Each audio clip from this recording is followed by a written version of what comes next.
Magandang araw mga Lods, sa nakaraang episode, sinabi ni Hoshigani kay Kisagari na dalhin si Mayu sa kama, at siya na ang bahala sa hapunan. Gusto sanang magsalita ni Kisagari, ngunit sinabi ni Hoshigani na huwag na siyang mag-alala. Sinabi pa niya na magluluto siya ng masarap na pagkain na agad magpapaginhawa kay Mayu. Sinabi ko naman na tutulungan kita, hindi ba? Sabi ni Hoshigani. Pagkatapos, tinanong niya si Kisagari kung ano ang sasabihin nito, o ayaw ba nitong tikman ang kanyang lutong bahay. Agad namang sumagot si Kisagari na hindi iyon totoo, at gustong-gusto niyang matikman ang kanyang luto. Sa kabilang banda, sinabi ni Mayu sa kanyang kuya na mukhang hindi ito marunong tumanggi. At nagtawanan ang dalawang babae. Ngunit sa isip ni Kisagari, kailangan niyang lumakas pa sa lalong madaling panahon. Makalipas ang ilang araw, ayon kay Kisagari, mukhang wala na naman si Todo Kakero noong araw na iyon. Kaya napaisip siya kung ano na naman ang ginagawa nito. Bigla na lamang, lumitaw si Hoshigani at sinabi kay Kisagari na iyon ang bento na ginawa niya para sa kanya. Pagkatapos, inanyayahan niya si Kisagari na sabay silang kumain ng tanghalian mamaya. Agad namang, nagpasalamat si Kisagari. Ngunit sinabi niya na baka dapat ay medyo bawasan nila ngunit hindi pa niya natatapos ang sasabihin ng. Biglang inutusan siya ng isang lalaking nasa gitna na lumapit sa kanila. Ngunit, hindi sila kilala ni Kisagari, kaya tinanong niya kung sino ang mga ito. Ngunit hindi siya sinagot ng lalaki. Sa halip, sinabi nito na sasama si Kisagari sa kanila, at wala siyang karapatang tumanggi. Sa kasalukuyang panahon, humingi ng paumanhin ang lalaking nasa gitna kay Kisagari dahil sa biglaang pagpapatawag sa kanya roon. Ayon kay Kisagari, ang lalaking iyon ay ang ama ni Todo Kakero, si Todo Rentaro, ang direktor ng JDMO na siyang nag-aproba sa pagbuo ng guild ni Hoshigani. Gayunpaman, sinabi ni Todo Rentaro kay Kisagari na naiintindihan niya ang nararamdaman nito, ngunit hindi niya kailangang maging ganoon kaingat. Pagkatapos nito, sinabi ni Rentaro na nais niyang tanungin si Kisagari tungkol sa kinaroroonan ng kanyang anak na si Kakero. Dagdag pa ni Rentaro, ilang araw nang nawawala si Kakero. Sa isip ni Kisagari, kaya pala hindi na ito nagpapakita sa paaralan nitong mga nakaraang araw. Ngunit tinanong ni Kisagari si Rentaro kung naniniwala ba itong may kinalaman siya sa pagkawala ni Kakero. Ayon kay Rentaro, narinig niya na masama ang naging pagtrato ng kanyang anak kay Kisagari. Kaya natural lamang na mapasama ito sa listahan ng mga pinaghihinalaan. Ngunit, tinalo ni Kisagari si Kakero sa isang patas na laban. Dahil doon, dapat ay tuluyan ng naputol ang ugnayan nila, at doon na dapat nagtapos ang lahat. At tungkol naman sa dungeon na huling pinasok ni Kakero, wala ring record na bumisita roon si Kisagari. Kaya naman, inalis na siya ni Rentaro sa listahan ng mga sospek. Kaya tinanong siya ni Kisagari kung bakit pa siya ipinatawag doon. Dagdag pa niya, hindi ba dapat ay hanapin na lamang nila si Kakero sa lugar kung saan ito huling nakita. Agad namang, sinabi ni Rentaro na siyempre, nakapagpadala na sila ng search team.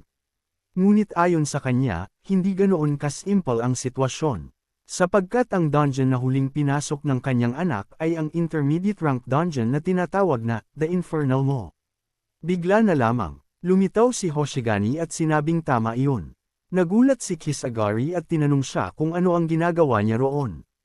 Ayon kay Hoshigani, kahit hindi lumalabas ang pangalan ni Kakero sa mga record, samantala, sinabi ni Rentaro na nais niyang ipakita sa kanila ang isang bagay. Ayon sa lalaki, isa iyong video log na kuha noong nakaraang araw. Dagdag pa ni Rentaro, mayroon din silang ulat mula sa isang nakasaksi. Bukod sa recording na iyon, ngunit wala silang record ng pag-scan ng D-card ni Kakero sa entrada. Kaya naguluhan si Kisagari at tinanong kung posible ba talaga iyon. Agad namang, sumagot si Rentaro ng hindi iyon dapat mangyari. Ngunit gayunpaman, iyon mismo ang nangyari. Samantala, tinanong ni Hoshigani si Rentaro kung tama ba ang pagkakaintindi niya na nakapagpadala na ito ng search team. Pagkatapos, tinanong niya kung may nahanap ba ang mga ito. Agad namang, sumagot si Rentaro at sinabing nullipol ang search team. Kaya parehong nagulat sina Kisagari at Hoshigani sa kanilang narinig. Ayon kay Rentaro, nagpapatuloy pa rin sa paghahanap ang pangalawang team. Pagkatapos nito, Sinabi niya kay Kisagari na ito ang huling taong nakalaban ni Kakeru. Pagkatapos, tinanong niya kung may napansin ba itong kakaiba noong panahong iyon. Ngunit sa kasamaang palad, wala siyang napansin. Sa kabilang banda, sinabi ni Loki kay Kisagari na mas malaki ang problemang kinakaharap nila kaysa sa inaakala niya. Kaya tinanong siya ni Kisagari kung may alam ba siya. Ayon kay Loki, naramdaman niya iyon mula sa batang nasa recording. Ngunit nalito si Kisagari kaya tinanong niya kung ano ang ibig nitong sabihin. Agad namang, sumagot si Loki at sinabing naramdaman niya ang presensya ng isang Diyos, at iyon din ang mismong Diyos na sumumpa sa kapatid ni Kisagari. Kaya natigilan si Kisagari sa sinabi ni Loki.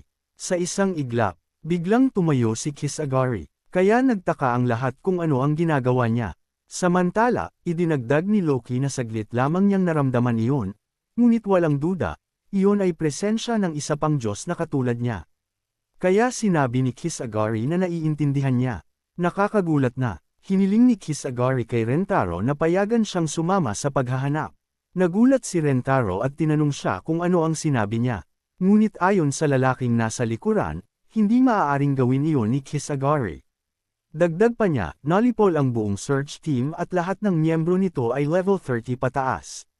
Ayon naman kay Rentaro, kung sasama ang isang baguhan tulad ni Kisagari, para lamang niya itong ipinapadala sa kamatayan.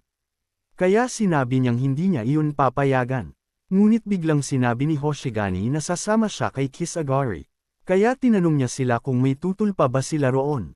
Ngunit, tumanggi pa rin si Rentaro dahil ayon sa kanya, kahit dating miyembro si Hoshigani ng Bloodshine, hindi pa rin sapat na silang dalawa lang ang ipadala. Ngunit hindi pa niya natatapos ang sasabihin ng. Bigla siyang pinutol ni Hoshigani at sinabing nakatagpo sila ng isang arkidemonyo sa loob ng Abode of the Dead, isang intermediate rank dungeon. Dagdag pa niya, si Kisagari mismo ang tumalo rito. Tinalo mo ang isang advanced rank boss. Gulat na sabi ni Rentaro. Pagkatapos, sinabi ng lalaking nasa likuran na imposible iyon, dahil ayon sa kanya, hindi maaaring lumitaw ang isang arkidemonyo sa isang intermediate rank dungeon. Ngunit, ayon sa babaeng naroon, matapos suriin ang magic stone na dala nila, nakumpirmang ang pag-aari iyon ng isang arkidemonyo. Gayunpaman, hindi pa rin makapaniwala si Rentaro na nagawa iyon ng isang estudyante. Ngunit kalaunan, pinayagan din ni Rentaro sina Kisagari at Hoshigani na sumama sa paghahanap. Ngunit galit na tinanong ng lalaking nasa likuran si Rentaro kung nawawala na ba ito sa katinuan. Gayunpaman, sinabi ni Rentaro na hindi siya maaaring tumanggi sa dagdag na mga may kakayahang tao para sa misyon, kahit mga estudyante pa ang mga ito. Pagkatapos nito, biglang yumuko si Rentaro kina Kisagari at Hoshigani at sinabing alam niyang kaiyahiya para sa kanya ang magmakaawa, ngunit hinihiling niyang iligtas nila ang kanyang anak. Agad namang pumayag sina Kisagari at Hoshigani. Pagkatapos, sinabi ni Kisagari, napupunta sila agad sa dungeon. Makalipas ang ilang minuto, tinanong ni Hoshigani si Kisagari kung ano ba talaga ang nangyayari. Sinabi rin niyang bigyan siya ng maayos na paliwanag. Kaya ipinaliwanag ni Kisagari na sinabi ni Loki na maaaring sangkot dito ang parehong Diyos na sumumpa kay Mayo. Ngunit, tinanong siya ni Hoshigani kung totoo ba iyon. Kaya sinabi ni Kisagari na hindi siya sigurado. Ngunit kung totoo man iyon, malamang ay pinatay na ng mga oras na iyon ang pangalawang search team. Ayon kay Hoshigani, ang magagawa na lamang nila ay manalangin na hindi iyon ang nangyari. Kaya sumang-ayon si Kisagari sa kanya. Pagkatapos, niyaya niya itong kumilos na bago pa sila mahuli. Sa kabilang dako, nalilito ang lalaking ito sa nangyayari. Ayon sa kanya, dapat ay search and rescue mission lamang iyon, kaya tinanong niya kung paano nauwi sa ganoong sitwasyon ang lahat. Sa sandaling ito, makikita si Todo Kakeru na tila lubos nang nagbago. Bigla na lamang, inactivate ng lalaking iyon ang kanyang Gale Blade, nakakayahan at ginamit ang kanyang Sword and Dance Winds na teknik laban kay Kakeru. Ngunit sa kasamaang palad para sa kanya, madali lamang na napigilan ni Kakeru ang kanyang pag-atake. Iyon na ba ang lahat ng kaya mo? Lumayas ka sa harapan ko. Sabi ni Todo Kakeru. Dahil dito, isang napakalakas na pagsabog ang naganap sa lugar na iyon. Samantala, ayon sa Diyos na iyon, nagliliyab ng matindi at mainit ang apoy ni Kakeru sa sandaling iyon. Pagkatapos, sinabi niya rito na ilabas nito ang lahat ng marumi at matinding galit na kinikimkim nito sa kanyang kalooban. Sa sandaling iyon, gulat na tinanong ni Loki kung anong klaseng lugar iyon dahil ayon sa kanya, napakainit doon. Samantala, ang The Infernal Maw ay isang intermediate rank dungeon na halos maituturing ng advanced rank. Napakalaki ng agwat sa lakas ng mga halimaw sa lugar na iyon. Kaya ayon kay Kisagari, lalo pang iinit habang nagpapatuloy sila sa unahan. Gayunpaman, sa isip ni Kisagari, marahil ay nararamdaman pa rin ni Loki ang init kahit hindi ito pisikal na naroon. Sa puntong iyon, sinabi ni Hoshigani kay Kisagari na alam niya ang nararamdaman nito sa mga oras na iyon, ngunit kailangan nilang magpatuloy ng may pag-iingat. Sinabi rin niyang dapat manatili itong lubos na alerto. Agad namang, sumagot si Kisagari na naiintindihan niya. Ngunit kung hindi sila magmamadali, ngunit hindi pa niya natatapos ang sasabihin nang bigla siyang pinutol ni Hoshigani at sinabing kailangan niyang kumalma. Ayon sa kanya, mas mapanganib ang dungeon na iyon kaysa sa Abode of the Dead. Dagdag pa niya, kapag nawala ng kontrol si Kisagari, mamamatay ito sa isang iglap. Bigla na lamang, isang level 33 na Lizardman ang lumitaw sa harapan nila. Kaya sinabi ni Hoshigani kay Kisagari na maging matapang ngunit maingat. Dagdag pa niya, sasamahan at paprotektahan niya ito. Agad namang nagpasalamat si Kisagari, at pagkatapos nito, lumapit siya sa kalaban at sinabing ibubuhos na niya agad ang lahat mula sa simula. Ngunit ang nakakagulat, napigilan ng Lizardman ang pag-atake ni Kisagari. At agad itong gumanti ng atake. Sa kabutihang palad, naipagtanggol din ni Kisagari ang sarili laban sa halimaw. At dahil doon, sinamantala ni Hoshigani ang pagkakataon upang hiwain ang halimaw. Sa isang iglap, inactivate ni Kisagari ang kanyang Flame Master na teknik. At direktang pinaputok ito laban sa halimaw. Sa kabutihang palad, napatay nila ang Lizardman. Samantala, ayon kay Kisagari, malinaw niyang nakikita kung bakit halos advanced rank na ang dungeon na iyon. Sa isang iglap, lumitaw naman ang isa pang level 36 na Lizardman at isang level 33 na Red Panther. Kaya ayon kay Hoshigani, wala silang kahit kaunting oras upang magpahinga. Pagkatapos nito, biglang, sumugod sina Hoshigani at Luffy upang atakihin ang mga halimaw. At agad naman, ginamit ni Kisagari ang kanyang kakayahan at iniutos sa mga halimaw na huwag gumalaw. Bilang resulta, matagumpay na nahiwa ni Hoshigani ang Red Panther. Pagkatapos nito, inactivate ni Kisagari ang kanyang Thundering Blade na kakayahan. At direktang sinaksak ang Lizardman gamit ang kanyang espada. Dahil dito, nagkapira-piraso ang Lizardman. Pagkatapos noon, sinabi ni Kisagari sa kanyang kapareha na magpatuloy sila sa paggalaw, kaya agad namang sumang-ayon si Hoshigani.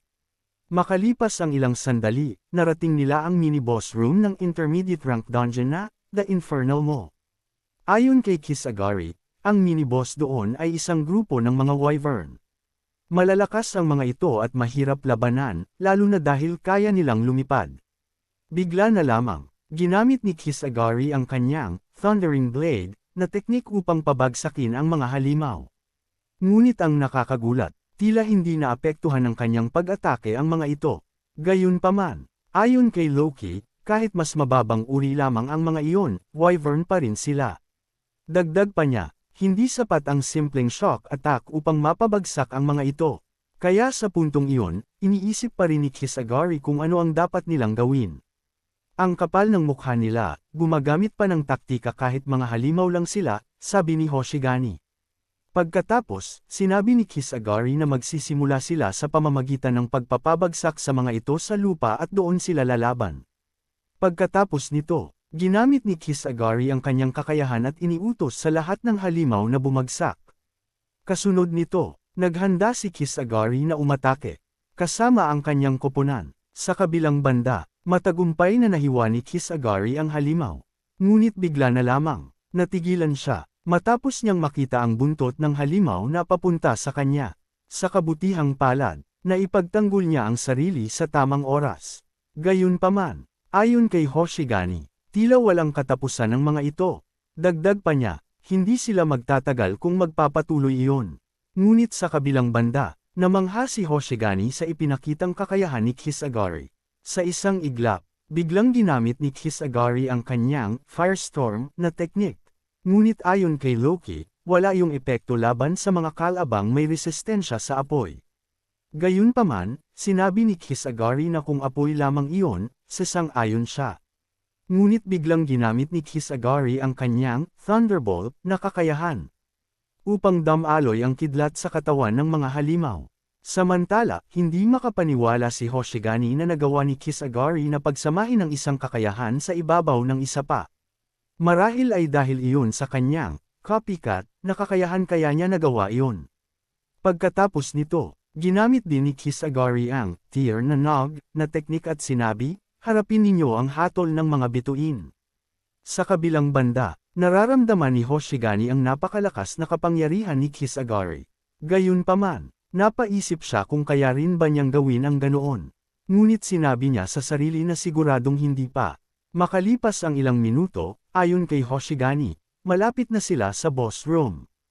Kaya sinabi ni Loki kay Kisagari na mag-ingat dahil ayon sa kanya, masama ang kutob niya tungkol doon. Sa puntong iyon, parehong natigilan sina Kisagari at Hoshigani nang makita nila ang mga bangkay ng search team. Nakakagulat na, nakakita si Luffy ng isang taong buhay pa. Mabuti, humihinga pa siya. Pero sino ang may kagagawan nito? Sabi ni Hoshigani. Bigla na lamang, sinabi ng lalaking iyon na siya ang gumawa nito. Siya ang umatake sa kanila. Kaya parehong nabigla sina Kisagari at Hoshigani sa sandaling iyon. Nang matuklasan nilang walang iba iyon kundi si Todo Kakero. Tinanong ni Hoshigani kung siya nga ba talaga iyon dahil ayon sa kanya, sobrang iba ng aura na bumabalot kay Kakero.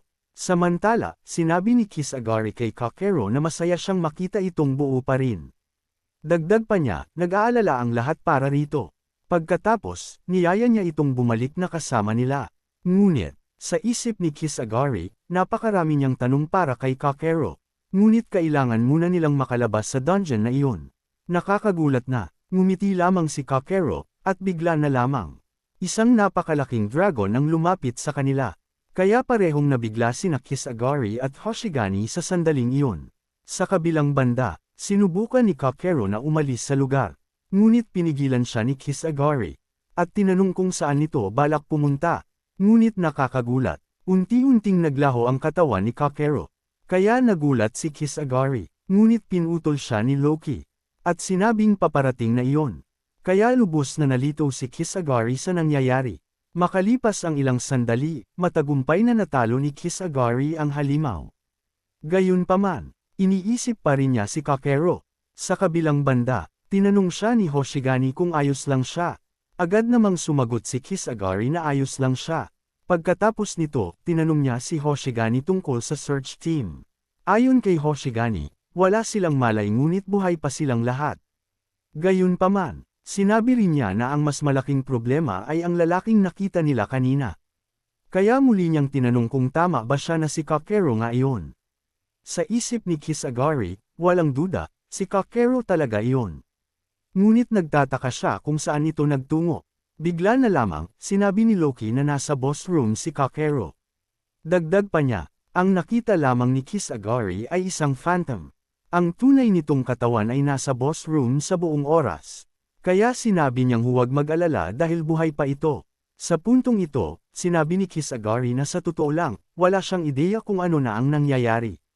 Ngunit nalito si Hoshigani sa sinabi niya kaya tinanong kung ano ang problema.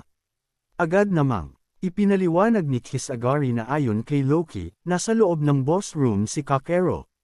Kaya tinanong niya si Hoshigani kung ano ang dapat nilang gawin. Sa isip ni Hoshigani, mas mababa ang level ni Kakero kaysa sa mga miyembro ng search team na pinatay nito. At magiging napakadelikado kung haharapin nila ito kasabay ng boss monster. Bigla na lamang, sinabi ni Kisagari na pupunta siya sa boss room. Pagkatapos, sinabi niya kay Hoshigani na bumalik muna ito at humingi ng backup. Ngunit pinigilan siya ni Hoshigani dahil ayon sa kanya, sobrang delikado nito kahit paano tingnan. Gayunpaman, sinabi ni Kisagari na alam niyang padalos-dalos iyon. Pero kahit ganoon, hindi niya maaaring palampasin ang pagkakataong iyon. Kaya sinabi na lamang ni Hoshigani na naiintindihan niya. At kung ganoon, sasama siya rito. Dagdag pa niya, hindi niya hahayaang mag-isa itong pumasok sa mapanganib na lugar. Ngunit tinanong ni Hisagari kung ano ang gagawin nila tungkol sa mga miyembro ng search party at sa pagtawag ng backup. Sa isang iglap, biglang nagsalita ang lalaking iyon at sinabing siya na ang tatawag ng backup. Pagkatapos, sinabi niyang huwag silang mag-alala tungkol sa kanila at mag-focus na lamang sa kalaban sa harapan nila. Kaya sinabi ni Hoshigani na gamitin na lamang nito iyon. Ngunit tinanong siya ng lalaki kung sigurado ba siya. Ayon kay Hoshigani, hindi nila inaasahan ang mga pangyayaring iyon. Kaya sinabi niyang huwag na itong mag-alala. Bukod pa rito, ekstrang gamit lamang naman iyon. Bigla, yumuko ang lalaki at humingi ng paumanhin sa kanila. Sinabi rin niyang malaki ang utang na loob niya sa kanila. Sa kabilang banda, tinanong ni Hisagari si Hoshigani kung kailangan pa ba talaga nitong magsinungaling at sabihing ekstrang gamit lamang iyon. Kaya sumagot si Hoshigani na hindi iyon tatanggapin ng lalaki kung hindi niya sinabi iyon. Pagkatapos nito, sinabi niya kay Hisagari na wala na silang dapat ipag-alala, kaya tinanong niya kung handa na ba silang umalis. Agad namang sumang-ayon si Hisagari. Sa eksenang ito, makikita ang isang level 45 na salamander. Sa puntong ito, sinabi ni Hisagari kay Kakeru na alisin nito ang hood nito. Sa isang iglap, sinunod ni Kakeru ang sinabi ni Hisagari. Ayon kay Hisagari, tila isa na itong ganap na ibang tao. Gayunpaman, sinabi ni Loki na huwag siyang magpapabaya dahil ayon sa kanya, hindi yun magiging kasing dali ng naging duel nila noon. Kaya sinabi ni Hisagari na alam niya iyon. Dagdag pa niya, kung kinakailangan, hindi siya magpipigil. Samantala, tinanong ni Hoshigani kung paano nila haharapin ang sitwasyon. Kaya sinabi ni Hisagari na siya ang haharap sa boss at iiwan niya kay Hoshigani at Luffy si Kakeru. Naiintindihan ko, mabilis ko siyang tatalunan at pupunta agad ako para tulungan ka, sabi ni Hoshigani. Ngunit, sinabi ni Hisagari na huwag itong magpapabaya dahil hindi na yun ang Kakeru na kilala nila. Gayunpaman, ayon kay Hoshigani, talagang napakagulong tao ni Kakeru. Kaya sinabi ni Hisagari na lubos siyang sumasang-ayon doon. Sa isang iglap, biglang naghanda ang salamander na umatake sa kanila. Kaya sina Hisagari, Hoshigani, at Luffy ay sumugod din upang harapin ang kanilang kalaban. Sa isang kisap mata, nagbanggaan si Hisagari at ang halimaw. Sa kabilang banda, sinabi ni Hoshigani kay Kakeru na tatanungin niya ito just in case, at tinanong kung may posibilidad bang sumama ito ng maayos sa kanila. Ngunit hindi sumagot si Kakeru. Sa halip, naghanda itong umatake. Kaya itinuring iyon ni Hoshigani bilang pagtanggi. At kung ganoon, hindi rin siya magpipigil. Dagdag pa niya, dudurugin niya ito gamit ang buong lakas niya, at maaari nitong ipaliwanag ang lahat pagkatapos nito. Bigla na lamang, gumawa ng unang galaw si Kakeru. Sa kabutihang palad, mabilis sina Hoshigani at Luffy kaya madali nilang naiwasan ang pag-atake. At agad naman, gumanti ng pag-atake sina Luffy at Hoshigani. Sa kabutihang palad, matagumpay na nahiwa ni Hoshigani ang katawan ni Kakeru. Pagkatapos nito, muli siyang sumugod upang umatake at sinabing hindi pa siya tapos. Ngunit nakakagulat, ngumiti lamang si Kakeru na para bang walang epekto iyon sa kanya. At sa isang kisap mata, isang itim na aura ang biglang lumabas mula sa katawan ni Kakeru. Kaya parehong nabigla sina Hoshigani at Luffy sa sandaling iyon. Pagkatapos nito, muling ginamit ni Kakeru ang kanyang kapangyarihan upang atakihin sila. Bilang resulta, isang napakalakas na pagsabog ang naganap sa lugar na iyon. Sa sandaling iyon, tinanong ni Hoshigani si Hisagari kung natalo na ba nito ang boss. Ngunit sumagot si Hisagari at sinabing, pasensya na, hindi pa.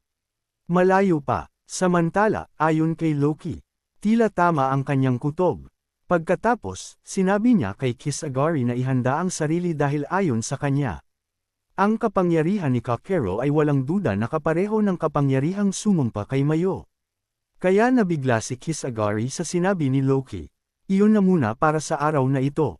Maraming salamat sa panunood, sana ay nag-enjoy kayo. Gusto ko lang ipaalam na ito muna ang huling kabanata sa ngayon dahil ongoing pa ang serye. Ngunit kapag may mga bagong chapter na, ipagpapatuloy natin ang magandang seryeng ito. Gayunpaman, mag-a-upload pa rin kami ng iba pang kwento kaya sana ay patuloy ninyo kaming suportahan. At huwag kalimutang mag-like, mag-comment, mag-share, at mag-subscribe sa aking channel para sa mas marami pang content na tulad nito. Hanggang sa muli mga Lods!